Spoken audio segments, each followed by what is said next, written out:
નમસ્કાર દર્શક મિત્રો, રામદેવ પ્રાકૃતિક ખેતીમાં આપનું હાર્દિક સ્વાગત છે. આગળના દિવસોમાં આપણે બતાવ્યું હતું કે અત્યારે ઘઉંમાં સાથી ચાલી રહ્યું છે. તો દર્શક મિત્રો, આ છે આપણે ઘઉં બાંધવાનું સાથી. હું તમને વિડીયોમાં બતાવું કે આજે છે આપણે ઘઉં બાંધવાનું સાથી કે તો બાંધવાના ફાયદા શું શું તમને બતાવું. માનો કે આપણે પહેલી શરૂમાં હાથી હાંક્યું, તો સાથી હાંક્યું તો સાતીથી આપણું જે નિંદામણ હતું એ નાશ થઈ ગયું.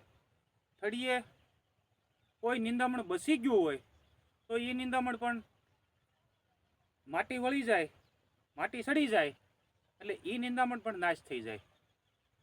ફેબ્રુઆરી માર્ચમાં, તો ફેબ્રુઆરી માર્ચ મહિનામાં સેલા પિયત હાલતા હોય છે.